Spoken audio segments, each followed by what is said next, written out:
Hello and welcome back to another episode of Vikings Happy Hour. Today we're joined by Darren Wolfson to help break down some free agent stuff. It's officially NFL tampering season, and we got a lot to talk about. So I'll just dive right in. It broke this morning that Jordan Hicks was going to be a restructure for the Minnesota Vikings. Any info there on kind of where the contract potentially landed? And then additionally, is there any other moves we can expect here, today? Well, yeah, potentially. Good afternoon, gentlemen. Appreciate you guys having me back on. Yeah, I mean, you talk about the legal tampering period is underway. Like, that doesn't even make sense to me. Like, how about just the early negotiating window? Like, tampering is illegal by definition, right? So I don't understand legal tampering. But yeah, free agency is underway. It's a manic Monday. It's a crazy Monday. So away we go. I am still awaiting the numbers. I mean, the Jordan Hicks contract will be filed with the Players Association by tomorrow. So, worst case, we'll have the numbers at some point on Tuesday. I am still awaiting word. I was told, though, a pay cut. I know Adam Kaplan framed it as a restructure. My understanding is cut. Like, he had to take a pay cut to stay. The Vikings were not bringing him back at whatever the number was. I don't have the numbers in front of me. You guys maybe have them right there, but I don't. But it's a cut. Yeah, I mean, the possibility exists of more. I mean, they've been discussing Harrison Smith's situation going back many, many days. It was trending on Friday toward a release that they couldn't come to a happy medium, but there's fluidity to all this. Like, there is genuine interest in Brian Flores coaching Harrison Smith and Harrison Smith finishing his career with the organization that drafted him. And so they could come to some sort of happy medium. But right now, I don't have a sense that they're willing to bring him back at his current number. So that would be the next one I would keep an eye on. Is there some sort of movement in the next whatever handful of hours on Harrison Smith? I know it's been kind of speculated that Brian O'Neill might be a restructure candidate. Is there any news on that front? Yeah, as of late last week, no. Now, I was led to believe going back weeks, but again, going back to fluidity, the plans can seemingly change on a dime. But, I was led to believe a couple weeks ago that was a very easy move. That was a likely move. But as of late last week, nothing. Now, admittedly, I haven't been able to check in the last, 24 to 48 hours. So that would be another one. I mean, that to me has always been, of all the moves, like, two were very easy to me. It was restructure O'Neill, which means he would still get his money. It would be restructured, right? I mean, that's the definition of restructure. It would not be a pay cut. He would still get all his money. They would just be able to divvy up the cap hits. The other one I thought was C.J. Ham, right? That in this offense, there really isn't a need for a fullback at over $3 million. But I was told this morning they have not asked C.J. to take any sort of pay cut. There isn't anything going on the Ham front. So at this point, C.J. Ham on the roster, then he'll be gone after the 23 season.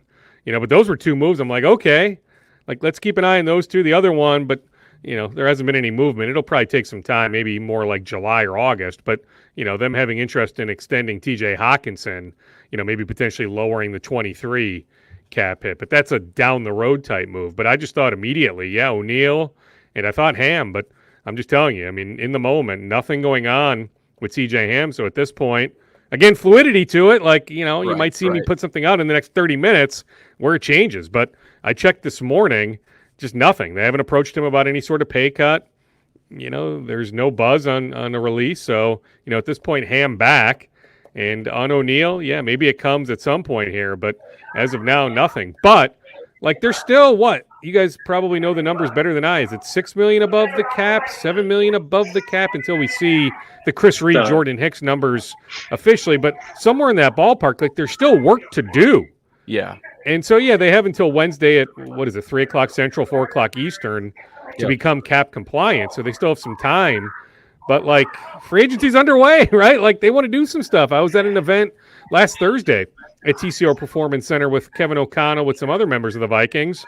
Trust me, I mean, there was a little bit of dialogue about, hey, like, we want to be active in free agency. They have been active. I mean, I'm sure that's maybe one of your inquiries coming up here. I mean, as we're sitting here 65 minutes into the legal tampering period, they've already made some phone calls. So, I mean, if they're going to agree to some terms here with some guys, you need to create more cap space. So there is more coming. So trust me, it's top of mind. I've got my phone nice and handy. So if something breaks as we're talking, I'll certainly pass it along. I had a question, Doogie. So you mentioned two things. So Brian O'Neill is a guy. Obviously, when the Vikings didn't post June 1 Adam Thielen and they just outright cut him so that they could save that money down the road, does that change a little bit? Maybe their approach with O'Neill, who maybe he becomes a guy they wait to restructure so that they can use his money in the offseason and into the regular season? Absolutely. Yeah, I think. Yeah, I mean, I think we can read between the lines of the Thielen move that. Yeah, I mean, it could point to something like that. So that would not surprise me one bit, right? Like, I think this is all pointing toward they want all sorts of flexibility 1 year from now. I mean, Kwesi is all about flexibility, but I think they're aiming for this time next year to have as much flexibility as humanly possible. And I can't necessarily give you bullet point by bullet point what exactly that will look like. And so maybe there is some sense that, hey, maybe we don't need to kick the can down the road on O'Neill or whatever a restructure exactly would look like, that maybe you hold off on that entirely. Maybe it's not later on. Maybe it's, we'll bite the bullet now. And, maybe we need to do the restructure sometime way later on, not necessarily this offseason. Cool. And my other question, Matt, is the trade market. So we know the Vikings have really, Kwesi, since he became GM of the Vikings, he's made a lot of trades. The Vikings have a lot of holes, and there might be opportunities where they can't really fit in some of the free agent market because of their cap space. Do you think trades could be a potential opportunity? Have you heard anything, whether it's trading guys away or trading guys to help fill some of those roster holes? Well, I mean, if they could have traded Thielen, right? If they could have traded Kendricks, those are moves that would have happened. I did hear that there was a team kicking the tires with a 7th-round pick on the table for Dalvin Cook. Now, I mean, across all pro sports, I mean, to me, most trades talked about never happen.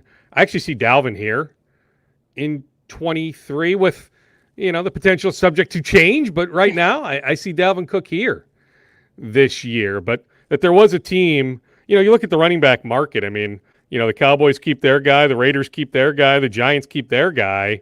It's a pretty thin market. Now, I see some buzz this morning about Austin Eckler.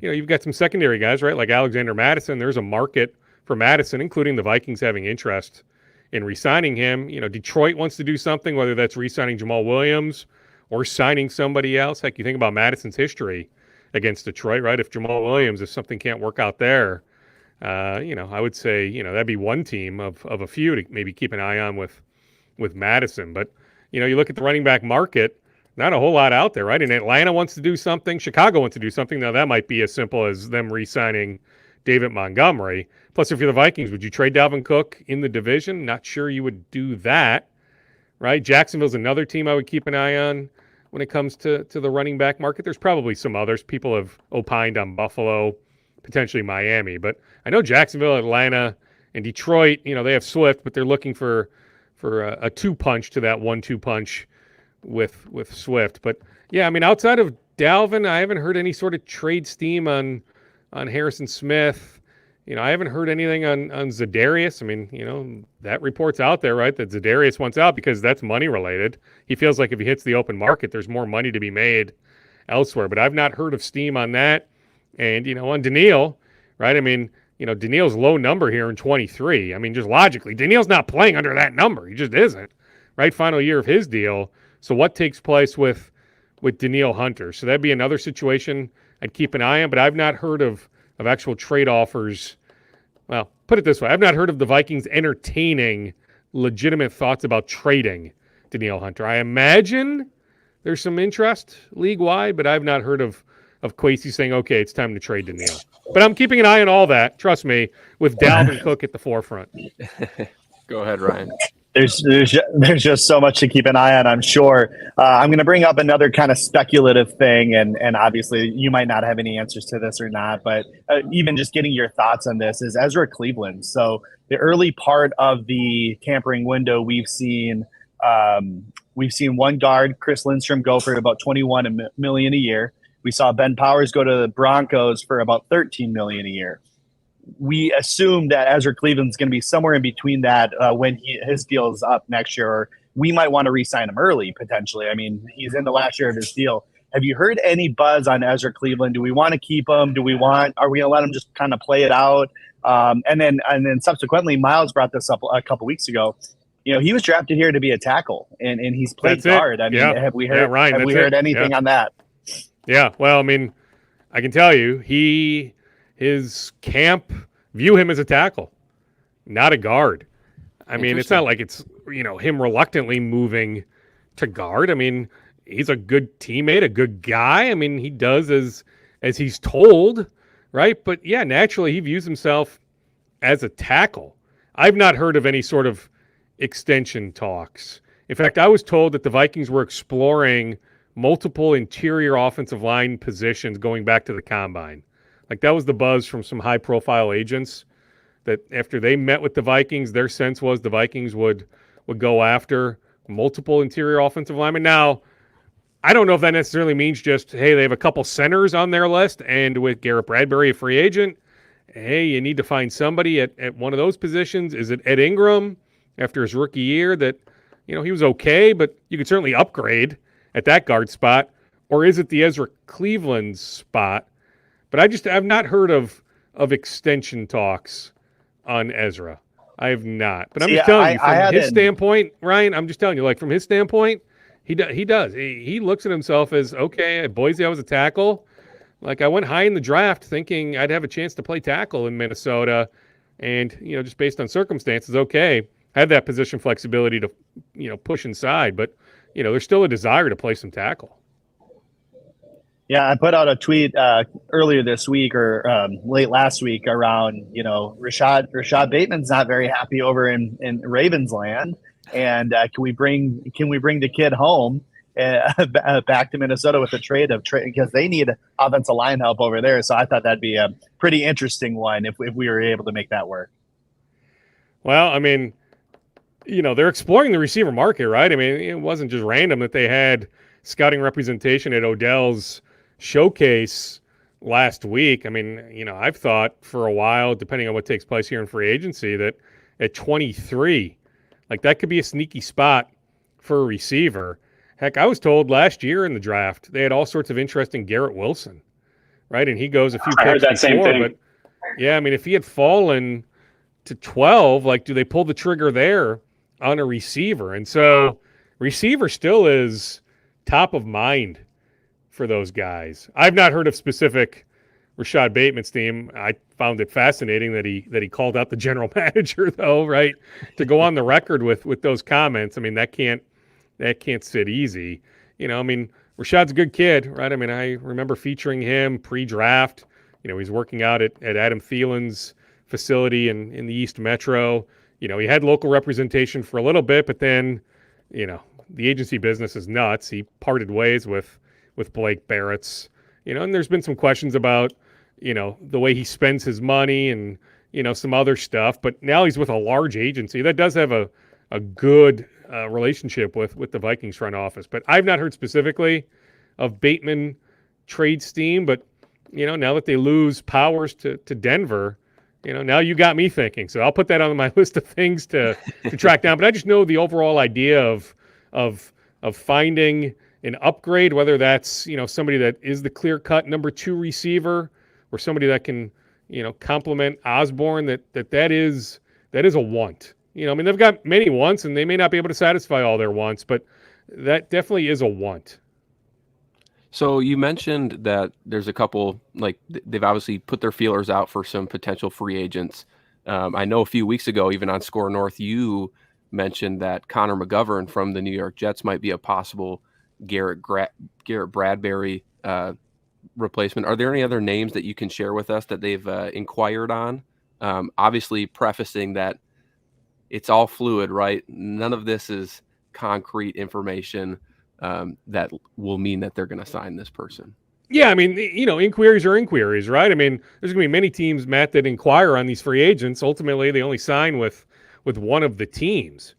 I mean, heck, you swing and miss more in free agency than you actually, hit the cliched home run, right? And ultimately get the guy. But corners, I've heard corners. Bunting for sure. Okay. And somebody told me on Murphy and Sutton. And so I need to verify those last two. I did verify Bunting.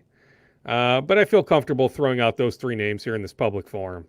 And I'm sure there's more, but I've heard corners for sure. And I'm sure there's some edge rushers, some linebackers, across the board. But I can just, right now, Matt, I'll pass along those cornerback names. The Sutton one makes sense just given the Steelers, Brian Flores. So that connection I totally get. When we think about the Vikings impending free agents, any steam there? Obviously, you mentioned there's interest in a Bradbury re-signing. You also mentioned, or it's been mentioned, that Patrick Peterson has interest in returning, though he was on ESPN this morning with Adam Schefter and didn't say the Vikings, but mentioned a few other teams as well. So curious your Okay, thoughts well, there. that's news to me, Matt, so thank you. You can, in fact, pass along the teams he said. I did put it out, I think, in an ad tweet on Sunday that nothing was remotely close on the Vikings bringing back Peterson. Sure, there's some interest, but just nothing even, to use the football cliche, nothing even at the 50-yard line. So, I guess I wouldn't be shocked if there's a different fit for Peterson. Who are the teams that he said on ESPN? One specifically was the Bengals, I know, and then the other one. He really called out the Bengals, Matt. I actually just listened to that on a walk just before this. So he mentioned the Bengals. He mentioned there's a connection to one of their defensive coaches from Arizona in Cincinnati as well. So that he really seemed to hint Cincinnati seemed like the team I think he might want to go to the most. Well, and I mean they're right on the doorstep, right? I mean, that's a championship ready team. Yeah. And I get all the people that suggest, hey, he's not necessarily a great fit in the Flores scheme, but I was told that there's genuine interest, Vikings in retaining Patty P and coming back to Minnesota. But I'm just telling you, just as of Sunday night, there wasn't any sort of movement. And so this thing moves so fast, maybe it does end up in Cincinnati. I was told there's a price point on Bradbury, interest in bringing back Garrett, but I don't know. The market, looking at that Ben Powers contract, and I get it, not a center, but interior offensive line, I mean, that money, you guys might have it specifically in front of me, but I saw a tweet about 20 minutes ago. I mean, the money just blew me away on Ben Powers. 52? 4 years, 52. Yeah. Wow. I mean, so, what's Garrett looking at? I mean, it may be too much. Lindstrom was 5 years, $105 million. So, I mean, I'll be curious to see what Hargrave just got. I see he's getting 4 years, $84 million, $40 million guaranteed with the Niners. Holy cow. So he's leaving Philadelphia to go to San Francisco. So that's an interior defensive lineman. I mean, how does that impact, the potential of a Dalvin Tomlinson market? He's definitely, on the market now. I mean, my sense on Tomlinson was nothing was close. They pushed back that void date and all that and tried to negotiate, trying to lock up Tomlinson before he hit the market. But my understanding is nothing was remotely close on that front. And so I guess those would be the main ones. Yeah, there's some interest in re-signing Duke Shelley, but, they're covering their bases. They're reaching out on a bunch of corners. And so, it's not like it's just Duke or bust or Patty P or bust. And so, I would say kind of work your way down the list. I mean, there really hasn't been any dialogue on Greg Joseph, right? I mean, you think about the importance, the way they play these close games, the importance of a kicker, right? What's going to happen at the kicker position, but there really hasn't been much on Joseph. Now that can change, snap of the fingers, but, going back to the weekend, just nothing. And his representation wasn't even in Indianapolis, so they didn't have any sort of face-to-face. Now, hey, his representation's a phone call away. It's an easy phone call to make, but, typically you meet face-to-face with a lot of these agents in Indianapolis. It didn't happen on Joseph. So, yeah, I mean, it's a long list of stuff to do, right? So, yeah, my list is – I've got a running list here and on my computer. It's long. But it makes it fun, right? I'd rather be busy than Absolutely. bored this time of the year. This is the best time of year. It is. Couple more questions for you, and then we can let you go because I know you're on a tight timeline today.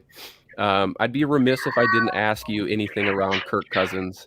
Obviously, Mark Wilf was on Good Morning Football this morning and didn't give any concrete commitment to Kirk beyond 2023, essentially just saying he's played well, in that he expects him to be a good leader for their offense in 23, but nothing beyond that. Is there anything changing in that market, or is it still pretty much the same? Yeah, I mean, it's pretty much the same, Matt, that, this points to Kirk playing out the final year of his deal. Now, depending on how 23 goes, it doesn't mean it's the final year of him in a Vikings uniform, but there just hasn't been any sort of momentum on an extension. I mean, that goes back many, many days. In fact, I started to get the sense, 2 months ago. I went more with a gut feeling, not anything that I wanted aggregated, but, I went with the gut feeling in January that I can see them, the Vikings just having Kirk play out the final year of his deal. But then it, begs the question, well, okay, if you're not married to him long term, why not trade him? Like, you could trade him, and, he may agree to trade, right? He's got the hammer on that, but, if you're not going to give him the extension, he may feel like he can get the extension elsewhere, but I have not heard of any sort of trades team. So, journalism 101, why is this person lying to me? But, I kind of take Mark Wilf on Good Morning Football this morning with my friend Jamie and company. I assume Jamie was hosting this morning. I take him at face value on that. I will also tell you, so Kirk was in town a couple weeks ago. He spoke in front of like 3,000 to 4,000 people at a Spire Credit Union event. Okay. And he came across from multiple people that were in the room. He actually did a Q&A with my colleague Joe Schmidt. Joe, just small world, is close with Dan, the guy who is the big boss of Spire Credit Union. And so Dan asked Joe to do this Q&A with Kirk. And so Joe was on the stage in front of these 3,000 to 4,000 people. But it wasn't just Joe. Some other people that were in the room just said Kirk came across. Now, hey, he came across as self-deprecating, a normal human talking about his kids fighting, like on life stuff. He won over the room. He really did. But when it came to the business of football, he came across as very uncertain, very unsettled. And he touched on a recent conversation he had with his wife. And she got really emotional thinking through all the changes that were coming. This was before the Kendricks move, right? But like they knew that the changes were coming. And he pointed to her like breaking down. And so like just that unsettledness, I mean, that's led me to believe that just an extension just isn't coming. Doesn't necessarily mean it's for sure the end of the road, but like until I hear otherwise, I think what Mark said, Matt, is spot on. I really do. Sounds good. Miles, Ryan, anything final for Doogie before we let him go? I think the only one I had was, so you talked Bradbury, we talked just the interior offensive line, the Vikings, and the offense as a whole. How do you feel the Vikings can continue to progress that offense if we know that quarterback and wide receiver and potentially running back seem to be like huge focal points and needing to long-term strategy there? Yeah, I mean, you're right, Miles. I get it. I understand it. I will tell you that in exit player interviews, that there was an emphasis put on that they didn't run the ball as much as they wanted to. Now, I don't exactly know what that means here.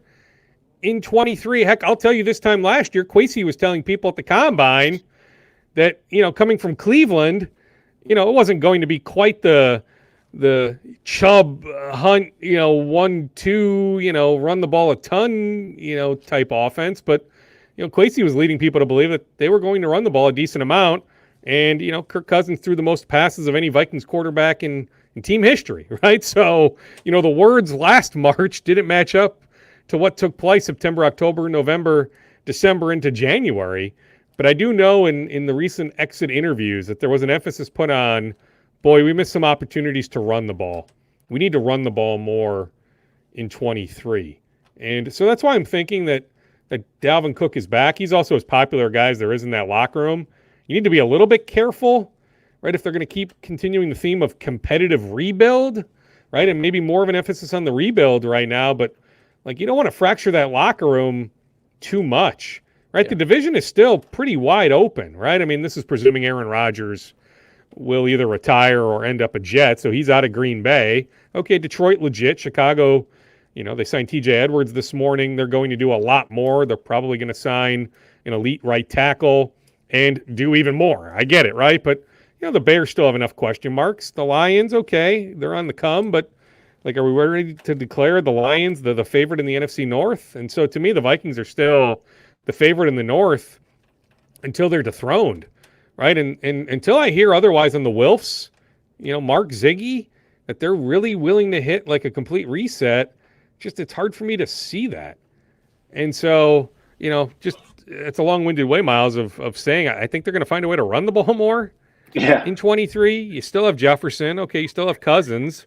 You still have elite tackles, right? Brian O'Neill, I was at this event last Thursday. They gave us a nice update on O'Neill. I mean, he's in the building every day. He's out of the walking boot and all that. I mean, he's progressing. He'll be okay. It's not a fully torn Achilles, partially torn Achilles. There is a difference. I don't want to get into all the medical jargon, but there's a bit of a difference. So it wasn't as catastrophic an injury as maybe some people thought. Still a tough injury to recover from. Still a major surgery, but not quite as catastrophic as a full torn Achilles, right? So you got these two premier tackles. You've got the best receiver in the game. You've got a running back that still, I think, has at least one more good year in him. You have a fully capable quarterback. You've got a really, really good second receiving option in Hawkinson. You've got Osborne. You're probably going to add some other weapon that they should still be able to score some points. That the identity of this team should continue to be its offense. The defense can't be bottom 3 in the league again. We get that. And under Flores, it probably won't be. He'll find a way to improve the defense. But, that this team is going to go as far as the offense takes it. So, I mean, I don't know if that exactly answers your inquiry, Miles, but, I think more of an emphasis on running the ball for sure. That would be something I'd keep an eye on. Well, no, and the one thing we won't know about is quarterback. Like, quarterback's the one thing we have no clue what, unless they sign Kirk to an extension tomorrow or today or whatever, we'll never actually know until they make a different move besides Kirk. So it's always tough to gauge that. Well, I mean, they're going to bring in some young quarterback, whether it's this draft or, I've thought for a while it would be the 24 draft, but I'm not dismissing the idea of the 23 draft. I've been told that the Kentucky quarterback Levis is somebody that Kevin O'Connell is a fan of there. Now. Yeah, there's a connection. And there is the connection. Yeah, absolutely. I just don't know how you get up from 23 to be in a position to draft him, right? But, they're doing their homework on these quarterbacks. I mean, they wouldn't be doing their job if they weren't doing their homework. Right, but, right. I think Cousins is here, right? So the Cousins, your quarterback in 23. And so from that standpoint, the 23 offense with Cousins, I do think Dalvin with some fluidity there, subject to change, but with Dalvin, with Justin Jefferson, with TJ Hawkinson, with KJ Osborne, with two really good tackles, that you can still find a way to have enough success. And to add to that point, I mean, people are thinking doom and gloom, like lost season because we let go of Kendricks, we let go of Thielen. Again, no offense to them, they're legacy guys, and much respect to all of these guys, but they're replaceable. It's not like they were all-star, Pro Bowl players last year.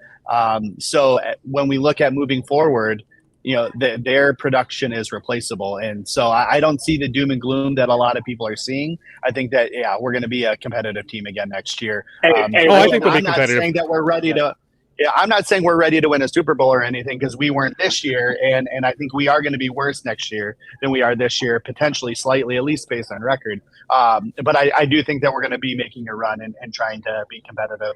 Which will lead to this free agency period. Hopefully we'll be pretty aggressive once we find some money to be aggressive with. Yeah, I mean, amen. Yeah, I mean, absolutely right. I mean, you're right. I mean, that's it. I mean, don't sleep on how good this coaching staff is too, right? Like, and I know they've lost some guys as you go down the list. I mean, they've got a million coaches, right? So inevitably every year you're going to lose some guys to some promotions, whatever. But like with Kevin leading the way, like, this is a really, really good coaching staff. Cam Sutton, by the way, off the board to the Detroit Lions. He got paid. He got paid big money. Oh, yeah, 3 years, $33 million, 22.5 guaranteed. Not sure the Vikings were were willing to go that high. Heck, if they could even go that high. But I was told that there was going to be an inquiry on him. So, if there was, it happened in the last 90 minutes because he's already off the board. Wow. Yeah, Well, 2 of the top cornerbacks already off the board, and Jonathan Jones and Cam Sutton too. Yeah, Jones, re-signing with the Patriots? Yep. Yeah, 2 for 19, I think it was. So that was a pretty good deal for them. Yeah. Well, so, yeah, I mean, it's moving. Yeah. Right? I mean, heck, by the time you post this, or maybe it's live right now, whatever it is, I mean, there'll be some more news. Right? By the time enough people get around to listening to this, there will be some more. But I do know the Vikings are making some calls on cornerbacks right now. Perfect. Well, we appreciate your time joining us again. I know you have a busy schedule, so we'll let you go here. So, yeah, thank you. And for all our fans watching and commenting, make sure you go like and subscribe to our YouTube channel. We got a lot of content coming out in free agency. It's a fluid market. There's going to be a lot of changes going on, and we'll be covering it every step of the way. And then just a final shout out to our sponsors, Lake Monster Brewing. If you're in the Twin Cities this week, the boys here, excluding Doogie, though he did have an invite, he's just a little busy. We'll be at Lake Monster in St. Paul, Minnesota. So come on over 7:30 on Wednesday, March 15th for some beers and Vikings fodder. And then that's bad. Matt, put me down at some point. I've been doing an NCAA tournament draft since 2001 or 2 with some buddies. And so we have a gathering at Park Tavern in St. Louis Park. We literally just draft guys based on points scored. But there is a strategy, right? I mean, you're trying to figure out who's going to play 6 games, 5 games, right? So there's 8 of us. I've got the 8th pick out of 8. It's a snake draft, nice and simple. Literally just points. We're not talking assists, rebounds, steals, blocks. Nothing like that, right? I'm in a highly competitive fantasy basketball league with PA and those guys. That's 8 categories. We literally just do points scored, but it's been going on for 20 years, and so I can't miss that on Wednesday. So I'm going to be there, but I will take you up on your invite at some point in the near future. Yes, I will let you know the next time we're out there, and you can swing on over because I know it's close to the office there for you. So absolutely, again, appreciate your time, and Skol Vikings, everybody. All right, thanks, Matt. Thanks, guys. See you, Miles. Thank you.